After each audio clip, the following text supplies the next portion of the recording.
Well, good morning guys. Welcome to another adventure today. Now, it's been a while. I haven't been out for well over 6 weeks, I think. But today is the day I'm getting back in the Scottish mountains. Now, bit of a shock to the system today. I don't know if you can see that. It's 0 degrees. And the route I'm going to take is going to take me up here onto a pair of Corbetts. Now I'm in Strath Conon, an area that I've actually never been in before. It's a beautiful drive. I think this is a 17-mile single track road that just ends up in a dead end, but yeah, it was a beautiful drive down there. So anyway, I'm going to get the boots on, head uphill. Looks rather steep at the start here, but I think this is going to be an enjoyable day. I'm looking forward to it, and I'm going to discuss a few things about the future of Scottish Road Journey, the channel, and yeah, just a few things I'm going to talk about. So let's crack on with this today.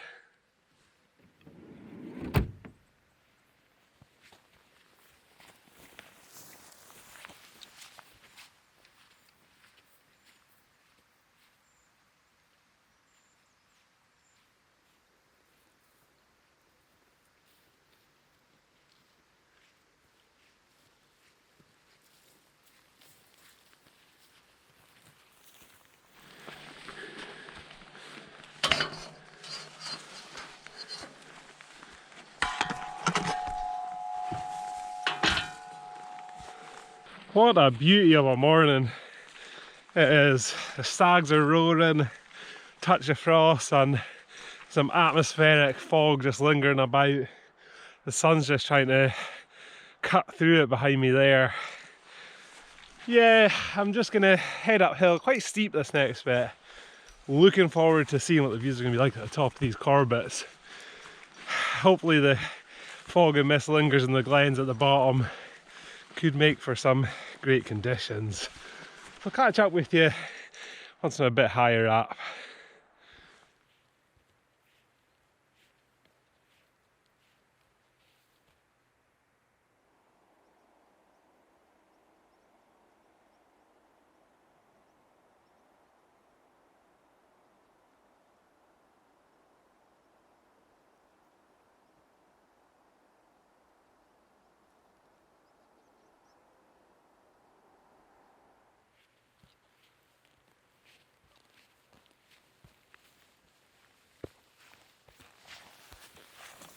As you can see, I was quickly out of that fog and the conditions were pretty much perfect.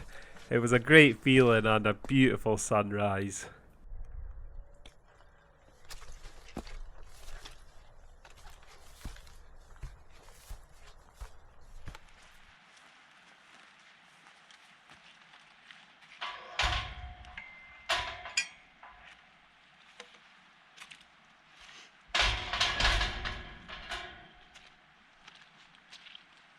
This is tough. A lot of heather bashing on this one the whole way up to the top. But these views have opened up. So the circuit kind of goes round here. That's the second Corbett over there. And I've just come up from the deer fence down here, down to Strath Conon, a beautiful glen. That is an incredible view.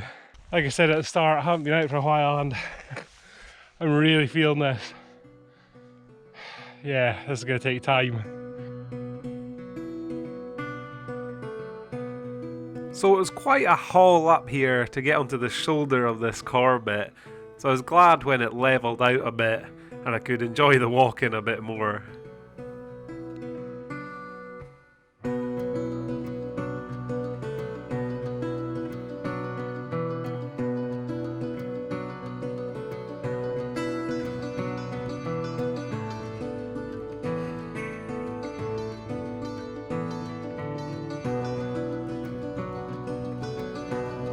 As I made my way along the shoulder here, I kept looking back at the views as they kept getting better and better the closer I got to this Corbett.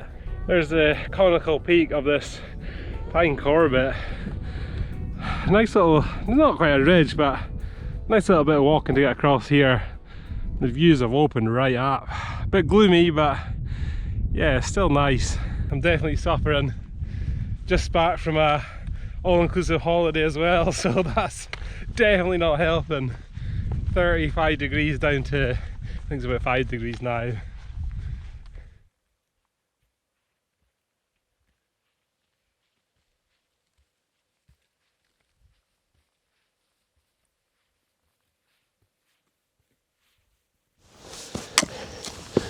Well, there it is after a couple of hours. The top of this fine Corbett, what a viewpoint.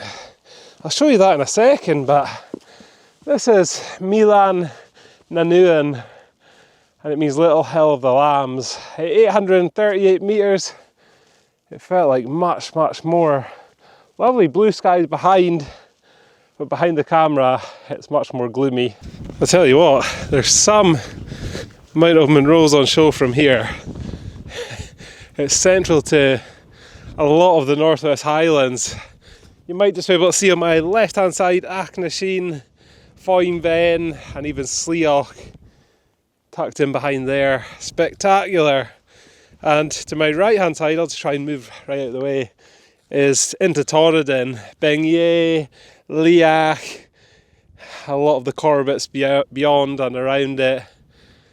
Brilliant. Behind the camera I can see into, I think it's the Loch Malardic 4, huge clouds sweeping over them. I'll give you a look at that just now. Oh, it's rather chilly, I'm going to have to get my gloves on, as it is nearly October. But yeah, this is the Loch Malardic 4.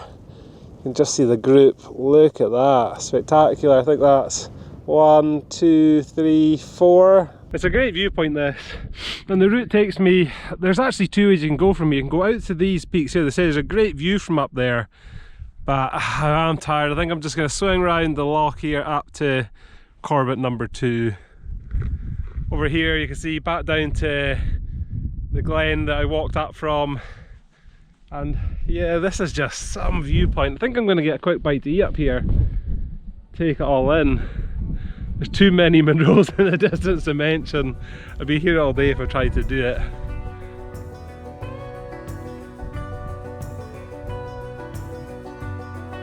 I took some time just taking in the views from the top of this Corbett, and I have to say I didn't have much expectations from this pair, but it's safe to say that it exceeded my expectations.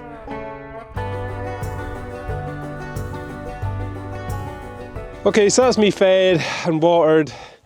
Just listen to the stags in every direction, especially down in that glen there. It must just be echoing right up. Every time I try and capture it on my mic, it just doesn't happen. So anyway, I better head on. I'm going to head right down here. You can maybe just make out the path there, down to the Bealach here, up and across. Doesn't look too far, to be honest. But yeah, I'm not used to being this tired on a walk.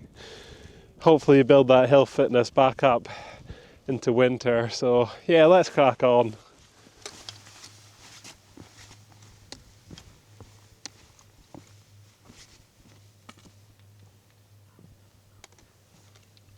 This terrain is quite rough, boggy at places and very rocky. My new boots, I've got new boots on today. I wore these up Grand Paradiso, but this is the first time out in the Scottish mountains. Anyway, like I said at the start, I was going to talk a bit about the future of Scottish Munro journey, the way it's going to go maybe over the next year. And as you all know, I documented the Scottish Munros and I loved every minute of it, the buzz of doing a new Munro, tick them off the list, seeing different parts of Scotland. Didn't like the driving so much, but that was a huge part of it too. Now that it's over, I'm kind of just treading into different things. Climbed Grand Paradiso this year, that was spectacular. Right out my comfort zone as well, doing something solo. I was with a group but flew out there solo, and yeah, I really enjoyed that. The Corbetts, they don't have such a grip on me yet. I don't have the same bug that the Munros did, but I am still enjoying them. I'm just taking my time, I'm just plodding along, as you say. And I'm not sure what I'm going to do, if I'm going to film the lot of them or if I'm just going to do the odd good ones like today and the ones in Torridon, Skye, stuff like that. So I just think it'd be hard to film every Corbett. It was hard enough doing the Munros and to keep everything going, and try and film different things, but the Corbetts especially would be a big challenge, filming every single one of them. But going forward for next year, which we're already nearly into 2026, I think I'm gonna try and smash out a lot more Corbetts, do some wild camping to start next year, start some challenges such as the West Highland Way, the National Three Peaks. I've also got a big one on the list that I'd like to tick off next year as well, and I think it's going to be Mont Blanc. I was out in Chamonix for a few days staring at it in the distance, and I've just got a lure that I want to go back and climb it. It's a challenging peak, not the most technical peak in the world, but nearly 5,000 meters. It is going to be difficult. It's going to take a lot of planning for me to get out there and do it, and a guide. It's not cheap, so to commit is a big thing for me. So yeah, that's kind of what I'm looking at over the next bit. I'm maybe going to do some gear reviews, maybe delve into that a little bit. My camping setup, my hiking gear that I rely on and use every day, even my camera gear. I just haven't had the time to really put together that type of videos while I was doing the Big Monroe round. This year I moved house and that took up all my time. The first 6 months of the year was just bombarded with DIY, so that's why the channel's been a bit quiet this year. But it's been nice to just get out as well, because some of the times I've been heading out and just not filming. So that's a little bit of an update from me, but I'd be interested to know what you guys would like to see. What would you like to see from me in the hills? Would you like to see different things, different locations, or just anything within Scotland or even out with into Europe that you'd like to see on this channel? Just let me know in the comments. I'd be really interested to know what it'd be. So yeah, I think I'm maybe just about the lowest point now. Between these two, there's the one from earlier, and this is the one that I'm just about to climb. Tired, 3.5 hours, I don't know what's going on. Well, I do. I'm just not hill fit in the slightest. So I made the long haul up this next Corbett, and it was pretty featureless to be honest, and boggy underfoot, so not the most exciting climb. Right, I think I might have made a mistake. I have a feeling that this chain of 4 Monroes that I looked at earlier, I thought they were Loch Malardoch, but I actually think they're the 4 Glen Strathfara Monroes. Would make more sense. I was just sitting here having a look at all these Monroes, trying to pick them all out. There's actually more I can recognise. I think that's Morusk there, Moolunday there, and the Monner Monroes in behind there. Lurgmore and Cheesecake must be about here somewhere, maybe in behind. But yeah, my mistake. I'll probably edit in the video that I got it wrong earlier on. That was not nearly as bad as I was expecting. Take it to the top of here. A few minor bumps, so I went over every single one just in case. This was not the true top, but there's a trig point, or the remnants of a trig point here. So I'm pretty certain this is the true top of this Corbett. So yeah, here it is, the summit. That poor trig, there's not much left of that, is there? But look at that view. Maybe even better than the first one. That's actually Ben Wyvis, my first ever Monroe in the distance there, in the cloud as always. So this is Sgúr Havulin, and it means peak of the mill, or hill of the mill, something along that lines. 879 metres, not actually that far off Monroe height. And looking in the distance, you feel like you're at the same height as the biggies around it. This is slightly bigger than the first one as well. A great viewpoint. I've really enjoyed this today. View's been fantastic. As soon as you get on the high ground of that first one, you just see everything, hundreds of Monroes in the distance. So I'll give you another quick look around. Started to look gloomy all over. I know the forecast is rain, that's one reason why I didn't take that detour as well. But this is the broad ridge over to the first Corbett over there. And then in the distance, that's all the ones I could see earlier. Back here, that 2 peaks is the outliers that you can actually go out to. They're not classified as separate Corbetts. But I didn't fancy it. As I say, I've got my new boots on. They're giving me a bit of jip with blisters on the back of them. And I'm just tired. I just wouldn't have enjoyed it. I think the day's long enough for just doing these 2 Corbetts. More to see. I think back here must be like Loch Loch Glasgarnock with Ben Jerrig in the distance. And yeah, Torridon, you can see that cloud is just coming down. The forecast is rain in about 2 hours time, so I should be back in my van by then.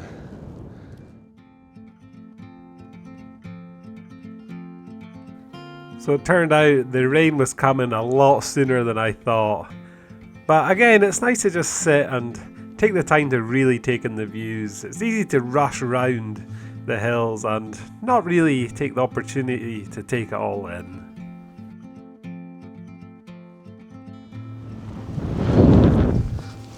What a view! These two Corbetts have definitely exceeded my expectations today. So another question I have about the future of my channel and where it's going to go is, should I change the name? Scottish Munro Journey. It was perfect for the journey while I was completing the 282 Munros, but I feel like now the journey's over, I could change it. Scottish Corbett Journey maybe. It doesn't have quite the same ring to it. Maybe something a bit more personal, I'm not sure. But again, put that in the comments. I'd like to know what you think. If I'd leave it Scottish Munro Journey, or should I change it?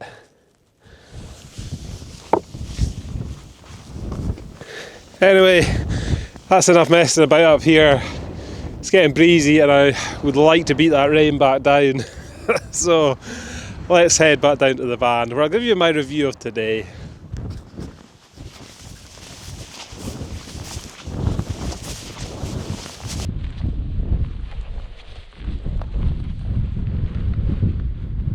The descent of this hill was quite steep and you had to be quite careful to pick the path as there was some steep crags, but it wasn't long till I was back down to the glen. Pretty steep descent down off there. I just went to the right hand side and then back down. Now just for this boggy trudge out of here, it's just full of peat bogs and rivers and tussocky ground. Not the most fun to walk on. Right then, that's the two Strath Conon Corbetts bagged. As you can see, it's been raining. It rained the whole way down from that Corbett there. Just a gentle drizzle and it's just got heavy as I got to the van. So not too bad. Really glad I didn't follow the Walk Highlands route, which takes you out to another viewpoint. I would have added at least another hour to that walk. So what can I say? I would give that a 6 out of 10. A nice walk. Pretty difficult, the terrain's pretty rough, boggy, and yeah, but the views are good. There's so many Munros on show from up there. Nice to be back in that area. I haven't been in that area for quite a while as well, so that was nice too. But legs are feeling it, my blisters are feeling it. I'm just so unfit just now, so the focus is going to be getting hill fit again, and yeah, hopefully many more days in the hills. So thanks for watching today. Remember to comment down below if you've got any advice for going ahead with this channel. And yeah, hopefully you'll join me for some more adventures in the next one.